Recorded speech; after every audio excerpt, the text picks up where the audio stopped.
গিন্নি, ও গিন্নি, তোমায় যে টাকাগুলো কাল দিলাম সেগুলো নিয়ে এসো তো।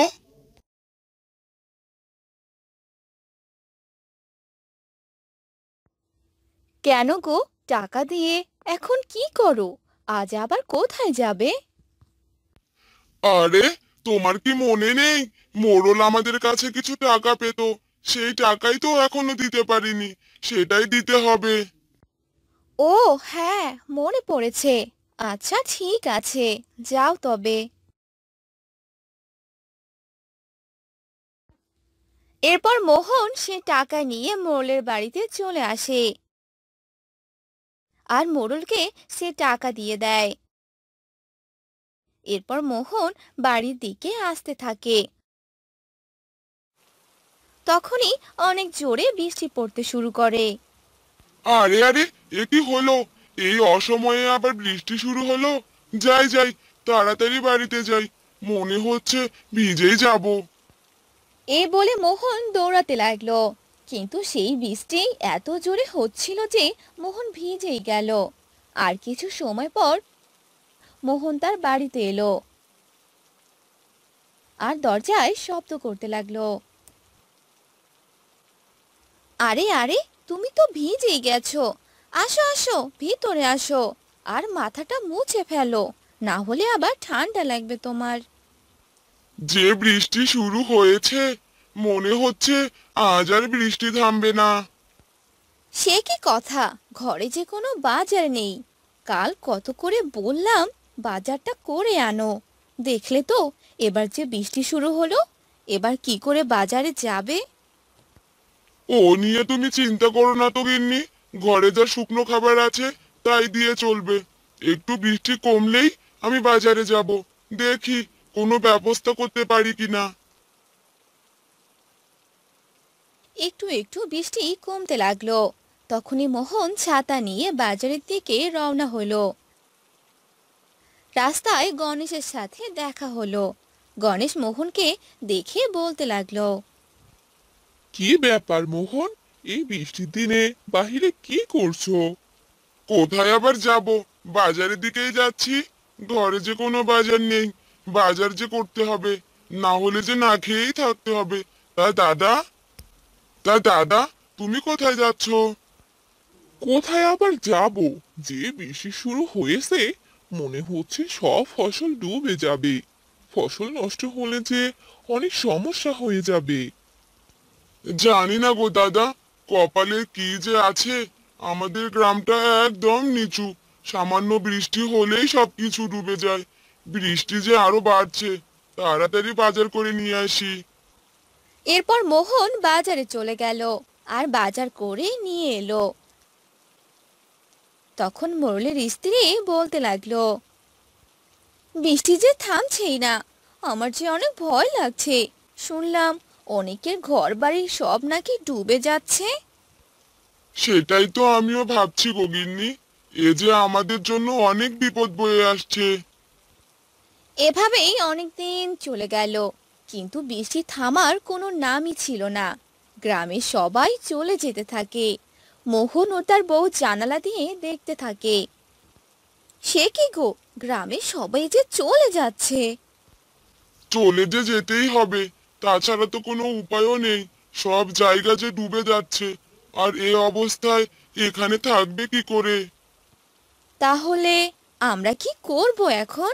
বৃষ্টি বেশি বাড়লে তো আমাদেরকেও যেতে হবে, না হলে যে সমস্যা হয়ে যাবে। তুমি এক কাজ করো, কলা বাগান থেকে কিছু কলা গাছ কেটে নিয়ে আসো, একটা ভেলা বানিয়ে ফেলো। এটা আমাদের যাতায়াতের জন্য উপকারে আসবে। তুমি ঠিকই বলেছো গিন্নি, এটাই করতে হবে। যাই যাই, একটা ভেলা বানিয়ে ফেলি। এই বলে মোহন বৃষ্টিতে ভিজে ভিজে কয়েকটি কলা গাছ কেটে নিয়ে আসে। অন্যদিকে গ্রামের মোড়ল খুব দুশ্চিন্তায় পড়ে যায়। চিন্তায় চিন্তায় আমার মাথাটা যে একদম শেষ হয়ে যাচ্ছে। কি করব কিছুই বুঝতে পারছি না। যে বৃষ্টি শুরু হয়েছে, আমি বরং এক কাজ করি, গ্রামবাসীদের জন্য শহর থেকে কিছু নৌকো নিয়ে আসি। এতে করে সবাই সেই নৌকা দিয়ে যাতায়াত করতে পারবে। কাউকে আর গ্রাম থেকে চলে যেতে হবে না। এসব বলে মোড়ল তার সহকারীকে অনেকগুলো টাকা দেয় আর সেই সহকারীকে শহরে পাঠায়। কিন্তু সেই সহকারী টাকা নিয়ে পালিয়ে যায়। অন্যদিকে বন্যার কারণে মাঠঘাট জমি সব ডুবে যায়। গ্রামের মানুষেরা যাতায়াত করতে পারে না। হ্যাঁ গো, তুমি এক কাজ করো, তোমার এই কলার ভেলা দিয়ে সবাইকে একটু সাহায্য করো, তাহলে গ্রামে সবার যে বড্ড উপকার হবে। কিন্তু এ যে অনেক বৃষ্টি, কিভাবে কি করব? সেটাই তো আমিও ভাবছি। তবে তুমি মোড়ল মশাইয়ের সাথে কথা বলো, তাহলে কিছু সুবিধা পাবে। মোহন তার বউয়ের কথা মতো মোড়ল মশাইয়ের কাছে যায় আর তাকে কলার ভেলার কথা বলে। আর কলার ভেলার কথা শুনে মোড়ল অনেক খুশি হয়ে যায় আর বলে, এটা তো খুবই ভালো কথা। তুমি আমার বড্ড উপকার করলে। আমি এবার গ্রামবাসীদের বন্যার হাত থেকে মুক্ত করতে পারবো। আর এজন্য তুমিও অনেক অর্থ পাবে। তোমার এই কলার ভেলাই আমার শেষ ভরসা হলো। আমি এখন কি করব? মোড়ল মশাই, আপনাকে কি ভেলাটি দিয়ে যাব? না না, আমাকে কোনো ভেলা দিতে হবে না। ভেলাটা তোমার কাছেই থাক। তুমি সবাইকে সেই ভেলা দিয়ে সবাইকে সাহায্য করবে। এর বিনিময়ে তোমায় আমি অনেক অর্থ দিব। ঠিক আছে মোড়ল মশাই, তাই হবে। এরপর থেকে মোহন সে ভেলা নিয়ে গ্রামের সবাইকে সাহায্য করে। এতে করে সবার অনেক উপকার হলো। এর ফলে কাউকে আর গ্রাম থেকে চলে যেতে হয়নি। দেখলে তো, এই ভেলা আমাদের সবার জন্য শেষ ভেলা হয়ে গেল। ঠিকই বলেছো তুমি। আমি যে সবার সাহায্য করতে পেরেছি, এতেই আমার অনেক ভালো লাগছে। অন্যদিকে মোড়ল মোহনকে ডেকে পাঠায়। এই নাও মোহন, এই টাকা তুমি রেখে দাও। তুমি যে গ্রামের ও আমার অনেক সাহায্য করেছো। নাও নাও। ঠিক আছে মোড়ল মশাই, আমি এবার আসি। এরপর মোহন সেখান থেকে চলে যায়। বন্যা যতদিন ছিল, মোহন তার কলার ভেলা দিয়ে গ্রামের মানুষের সাহায্য করত। আর আস্তে আস্তে বন্যার পানি শুকিয়ে গেল আর বৃষ্টিও কমে গেল। এরপর থেকে গ্রাম দিনকালের যে অবস্থা, কখন যে বৃষ্টি পড়ে কে জানে। এদিকে কদিন থেকে ভালো রোজগারও হচ্ছে না। খালি হাতে বাড়িতে ফিরলে গিন্নি তো আবার চেঁচামেচি করবে। যাই, একটু বাজারে যাই, দেখি বাকিতে কিছু পাই কিনা। আরে গোপাল দাদা যে, তোমার কাছে এলাম। আমার কাছে?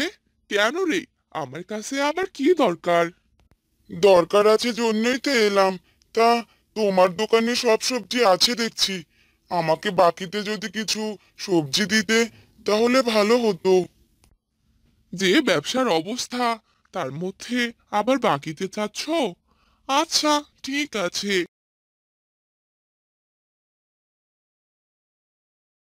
তবে টাকাটা একটু তাড়াতাড়ি দিয়ে যেও। হ্যাঁ হ্যাঁ, এ নিয়ে তোমায় আর ভাবতে হবে না। তুমি ঠিক সময়ে টাকা পেয়ে যাবে। এরপর মহেশ সেখান থেকে বাজার নিয়ে বাড়িতে চলে আসে আর তার স্ত্রীকে ডাকতে থাকে। গিন্নি, ও গিন্নি, বাহিরে বেরিয়ে এসো। কি হলোটা কি? চেঁচাচ্ছ কেন? এই নাও, বাজার করে এনেছি। ভালোই করেছো। বাড়িতে কোনো বাজার ছিল না, আর বাজার না থাকলে তো আমার মাথাটাই ঠিক থাকে না। হুম, জানতাম বাড়িতে কোনো বাজার নেই। আর আমি যদি খালি হাতে বাড়িতে আসতাম, তাহলে আমার আর রক্ষে থাকতো না। কি হলো, কিছু বললে তুমি? না না গিন্নি, আমি আর কি বলবো। যাও, এবার রান্নাটা সেরে ফেলো। খেয়ে দিয়ে মাছ মারতে যাই। আচ্ছা আচ্ছা, ঠিক আছে। এরপর মহেশ ঘরে চলে যায়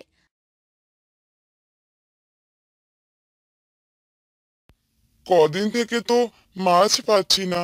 এদিকে গোপাল দাদাও যে আমার কাছে টাকা পাবে না। আর যে করেই হোক আমাকে মাছ ধরতেই হবে। এই বলে মহেশ নৌকা নিয়ে মাছ মারতে চলে যায় আর জাল ফেলে মাছ ধরতে লাগে, কিন্তু কোনো মাছ পায় না। না না, আজ মাছ না ধরে আমি এখান থেকে যাব না। কয়টা মাছ উঠিয়ে নিতেই হবে। এসব বলে মহেশ নৌকা নিয়ে নদীর ভিতরে যায়।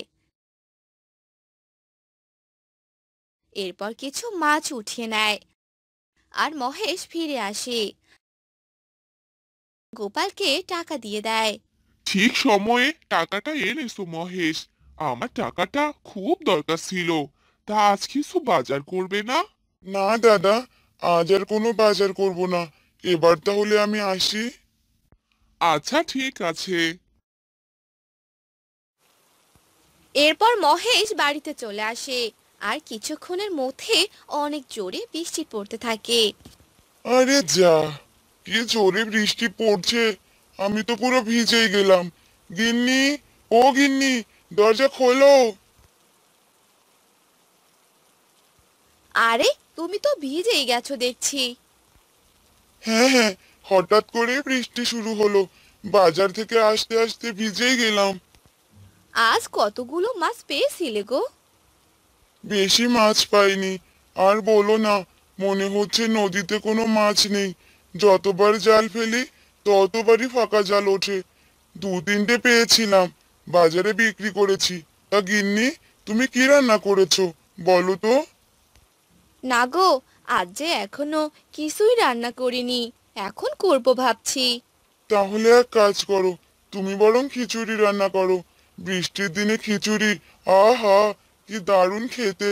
যাও যাও, আজ খিচুড়ি রান্না করো। আচ্ছা ঠিক আছে, তাই রান্না করছি তাহলে। এরপর মহেশের স্ত্রী রান্না করতে চলে যায়। কিছুক্ষণ পরে তাদের দরজায় ঠক ঠক শব্দ হয়। এ সময় আবার কে এলো? গিন্নি, ও গিন্নি, দেখো তো কে এসেছে। আরে বুড়িমা যে, আসুন ভিতরে আসুন, আপনি তো ভিজে গেছেন। আরে বুড়িমা, এই বৃষ্টির সময় ভিজে ভিজে কোথায় যাচ্ছিলে শুনি? আমার মেয়ের বাড়িতে যাচ্ছিলাম, হঠাৎ করে বৃষ্টি শুরু হলো, তাই তোদের বাড়িটা দেখতে পেয়ে এখানেই চলে এলাম।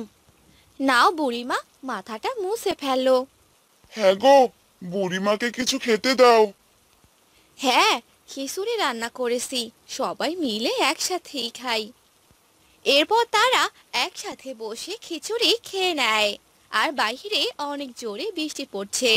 আস্তে আস্তে রাত হয়ে যাচ্ছে, বৃষ্টি এখনো থামছে না। বৃষ্টি তো এখনো থামছে না, তোদের অনেক কষ্ট দিয়ে ফেললাম। আরে, কিসব বলছেন আপনি বুড়িমা? কষ্ট কিসের হবে? আপনি যে আমাদের অতিথি, বৃষ্টি না থামা পর্যন্ত আপনি এখানেই থাকবেন। এরপর মহেশের আর মহেশকে গিয়ে বলে, হ্যাঁ গো, ঘরে যে কোনো বাজার নেই, তুমি বরং নদী থেকে কিছু মাছ উঠিয়ে নিয়ে আসো। কিন্তু বাহিরে যে অনেক বৃষ্টি পড়ছে। তুমি ছাতা নিয়ে যাও, বুড়িমা যে বাসায় আছে, তাকে কি খেতে দেই বলো তো? তুমি মাছ নিয়ে এলে তা দিয়েই খাবে। আচ্ছা ঠিক আছে, যাচ্ছি তবে। এ কথা বলে মহেশ মাছ মারতে চলে গেল আর নদীর অনেক ভিতরে চলে গেল আর জাল ফেলতে লাগলো। তখনই মহেশ একটি ইলিশ মাছ পেল। ভালোই হলো, এই ইলিশ মাছটাই বাড়িতে নিয়ে যাই। এরপর মহেশ সেই মাছটি নিয়ে বাড়িতে এলো আর মহেশ সেই মাছটি তার স্ত্রীকে দিয়ে দিল। আরে বাহ, তুমি তো আজ ইলিশ মাছ পেয়েছো, এই মাছটাই বরং রান্না করি। এরপর মহেশের স্ত্রী ইলিশ মাছ রান্না করলো আর সে বুড়িকে ভালোভাবে আপ্যায়ন করলো। তাদের এমন আপ্যায়ন দেখে বুড়িটি অনেক খুশি হয়ে গেল। তখনই বুড়িটি একটি রূপ ধারণ করলো আর বলল, তোমরা অনেক ভালো। তোমরা একজন অচেনা মানুষকে কত ভালোভাবে আপ্যায়ন করো। আজ তো খাওয়া আজ তো ইলিশ খাওয়ার নিমন্ত্রণ করলে। আমি আজ অনেক খুশি হয়েছি। ও মা, এ তো দেখছি সত্যি সত্যি পরী। আরে আরে, কি হলো তোমার? সারাদিন বৃষ্টিতে ভিজে অসুস্থ হয়ে পড়েছে। তুমি কোনো চিন্তা করো না, আমি মহেশকে ঠিক করে দিচ্ছি। এরপর সে পরী মহেশকে তার জাদু দিয়ে ঠিক করে দেয়। আর এরপর সে পরী তাদেরকে অনেক সোনা দানা দেয়। এসব দেখে মহেশ অবাক হয়ে যায়। এসব আমি কি দেখছি? হ্যাঁ, তুমি যা দেখছো সব সত্যি। আমি একটি পরী, আর এগুলো সব তোমাদের। এবার আমি আসি। একথা বলে সে পরীটি সেখান থেকে চলে গেল। মহেশ ও তার স্ত্রী সে সোনা দানা পেয়ে অনেক খুশি হলো। এরপর থেকে তাদের আর অভাব থাকলো না। তারা সুখে শান্তিতে। রাজনগর নামে একটি গ্রাম ছিল। সে গ্রামে বাস করত রাকেশ। সে তার পরিবার নিয়ে থাকতো। তার একটি গরু ছিল। সে তার গরুর দুধ দিয়ে অনেক পিঠা মিষ্টি বানাতো আর সেগুলো বিক্রি করত। এভাবে চলছিল তাদের জীবন। খা খা, বেশি করে খা। তুই তো আমার সব কিছু। তোর জন্য কাল বেশি করে ঘাস কেটে নিয়ে আসবো। মন ভরে খাবি। রাকেশ তার গরুর সাথে এভাবে কথা বলতে থাকে আর ঘাস খাওয়াতে থাকে। তখনই সেখানে রাকেশের বউ চলে আসে আর বলে, সারাদিন কি এই গরুকে নিয়ে পড়ে থাকলে চলবে? ওদিকে বানানো যা মিষ্টি ছিল সব শেষ, এখন আবার মিষ্টি বানাতে হবে। ও নিয়ে তুমি আর চিন্তা করো না। আমাদের এই প্রিয় গরু যতদিন আছে ততদিন কোনো চিন্তা নেই। এই গরুই যে আমাদের সব। এ দুধ না দিলে তো কোনো কিছুই সম্পূর্ণ হতো না। তাই তো একে মন ভরে খাওয়াচ্ছি। হয়েছে, এবার চলো মিষ্টি বানানো শুরু করি। তারপর রাকেশ ও তার বউ মিষ্টি বানাতে লাগলো। মিষ্টি পিঠে এগুলো বিক্রি করে তাদের সংসার ভালোই চলতো। একদিন বিকেল বেলা রাকেশ তার দোকানে বসেছিল। তখন সেখানে করিম এলো আর রাকেশকে বলল, কি ব্যাপার দাদা, তোমার ব্যবসা কেমন চলছে? শুনলাম তোমার দোকানে নাকি প্রতিনিয়ত অনেক ভিড় জমে থাকে। হ্যাঁ দাদা, ভালোই চলছে। খাঁটি দুধ দিয়ে মিষ্টি বানাই। মিষ্টিগুলো অনেক ভালো হয়, তাই তো সবাই কিনতে আসে। এখন তো দুধের অনেক দাম, আর মিষ্টি বানানে তো অনেক দুধ লাগে। তা তুমি এত দুধ কোথা থেকে পাও? আরে দাদা, তুমি যে কি বলো না, কোথা থেকে আর পাবো? সবই তো আমার প্রিয় গরুটাই দিচ্ছে। কি বলো, তোমার গরু আছে? আগে তো জানতাম না। চলো চলো, তোমার গরুটা দেখেই আসি। তারপর রাকেশ করিমকে তার বাড়িতে নিয়ে আসে আর গরু দেখাতে লাগে। তখন করিম মনে মনে বলে, আরে, গরুটা তো দেখছি অনেক স্বাস্থ্যবান আর অনেক বড়। তাই তো বলি, রাকেশ দাদার দিন এত ভালো যাচ্ছে কি করে? কি ব্যাপার দাদা, তুমি কোনো কথা বলছো না যে? আরে হ্যাঁ হ্যাঁ, তোমার গরুটাই দেখছিলাম। বেশ ভালোই আছে তোমার গরুটা। তাহলে থাকো দাদা, আমি এবার বাড়িতে যাই। আচ্ছা দাদা, ঠিক আছে।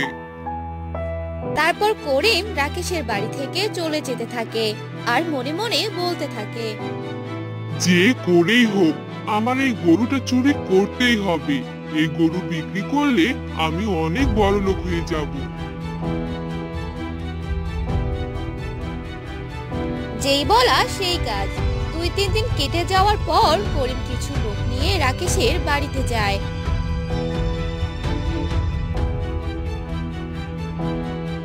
আর গরুটি চুরি করে নিয়ে আসে।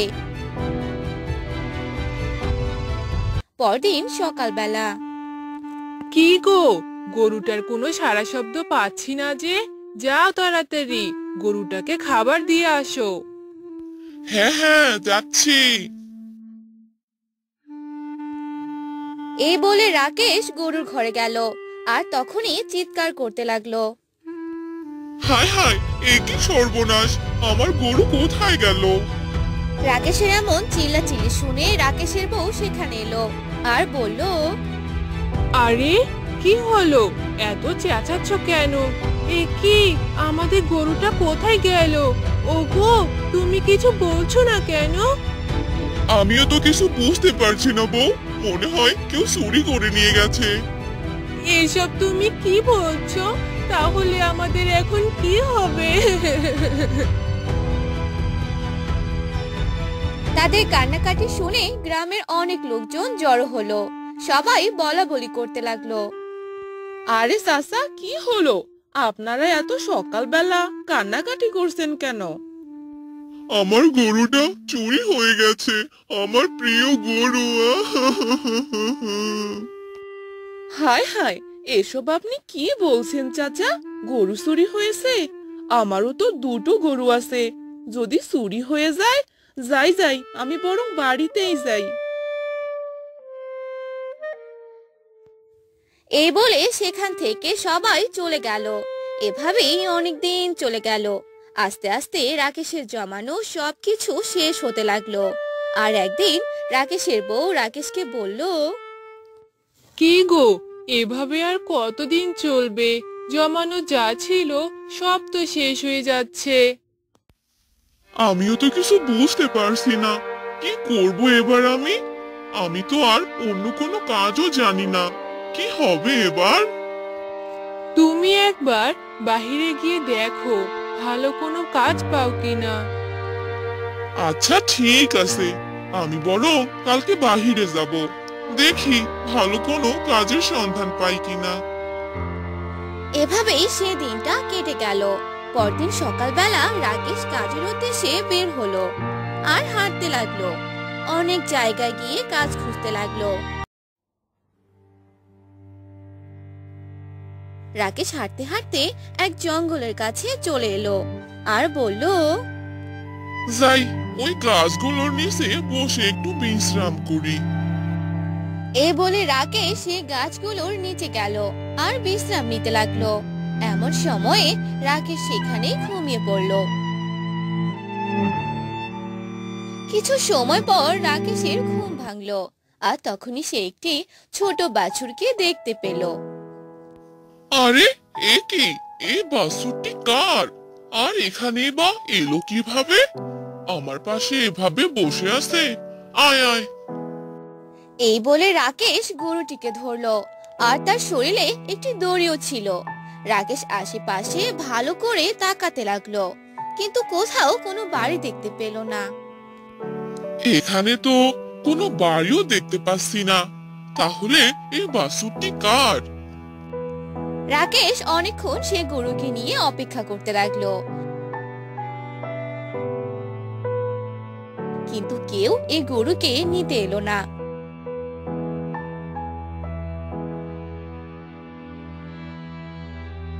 তখন রাকেশ গরুকে নিয়ে বাড়িতে চলে এলো আর বাড়িতে আস্তে আস্তে রাত হয়ে গেল। বউ, ও বউ, তাড়াতাড়ি দরজা খোলো।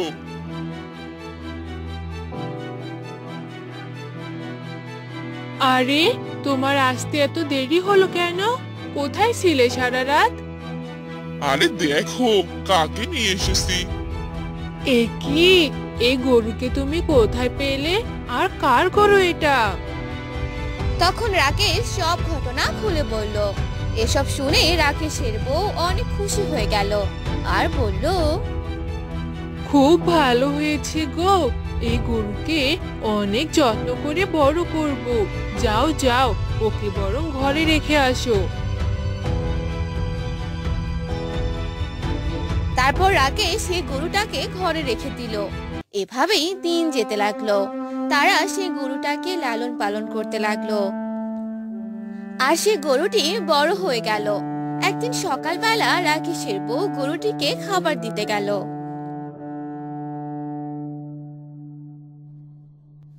হায় হায়, গরুকে দেখতে এমন লাগছে কেন? পুরো শরীর তো সোনালী কালার হয়ে গেছে। এ আমি কি দেখছি? ওগো, কোথায় গেলে? তাড়াতাড়ি এসে দেখো। তখনই সেখানে রাকেশও চলে আসে আর গরুকে দেখে অবাক হয়ে যায়। আর তারা দুজন গরুকে নিয়ে বলাবলি করতে থাকে। তখনই সেই গরুটি কথা বলতে থাকে।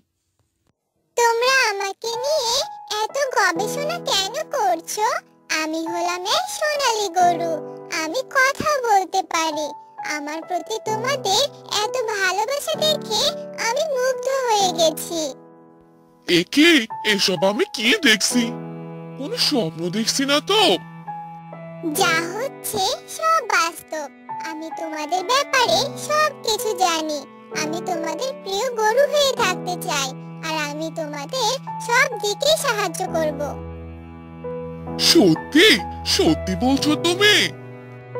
এসব শুনে রাকেশ ও তার বউ অনেক খুশি হয়ে যায়। তখনই সেই গরুটি তাদেরকে এক হাড়ি স্বর্ণ দেয়। এসব পেয়ে তারা অনেক আনন্দিত হয়। তোমাকে অনেক ধন্যবাদ প্রিয় গরু, আমাদের এভাবে সাহায্য করার জন্য। আজ থেকে তোমার নাম স্বর্ণকমল। তুমি দেখতে যেমন তেমনই তোমার নামও। তোমাদের এই নাম আমার অনেক পছন্দ হয়েছে। এভাবেই আস্তে আস্তে অনেক দিন চলে গেল। তাদের গরু স্বর্ণকমলের মাধ্যমে তারা আস্তে আস্তে বড়লোক হতে লাগলো। সবার অনেক উপকার করতে লাগলো। আর এসব ঘটনা করিম জানতে পেল। এ কি করে সম্ভব? গরু চুরি হওয়ার পরেও তারা আবার এত ধনী কি করে হলো? ব্যাপারটা তো দেখতে হচ্ছে। করিম খোঁজ নিতে লাগলো।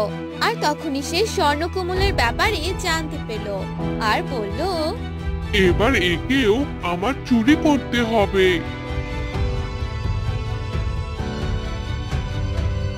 পরদিন রাতেই করিম একা রাকেশের বাড়িতে গেল আর গরুটিকে চুরি করতে লাগলো। তখনই সেই গরুটি তার লেজ দিয়ে করিমের গলা পেঁচিয়ে ধরলো। আর করিম চেঁচাতে লাগলো, আহ আহ, বাঁচাও বাঁচাও, মরে গেলাম। করিমের চেঁচামেচি শুনে সেখানে রাকেশ ও তার বউ চলে এলো। এসব ঘটনা দেখে ফেললো আর করিম তাদেরকে সব কথা খুলে বলল আর ক্ষমা চাইলো। স্বর্ণকমল, এবারের মতো করিমকে মাফ করে দাও। ও আর কখনো এরকম কাজ করবে না। তারপর স্বর্ণকমল করিমকে ছেড়ে দিল আর করিম দৌড়ে পালিয়ে গেল। আর অন্যদিকে রাকেশ ও তার বউ তাদের প্রিয় গরু স্বর্ণকমলকে সাথে নিয়ে সুখে শান্তিতে জীবন কাটাতে লাগলো।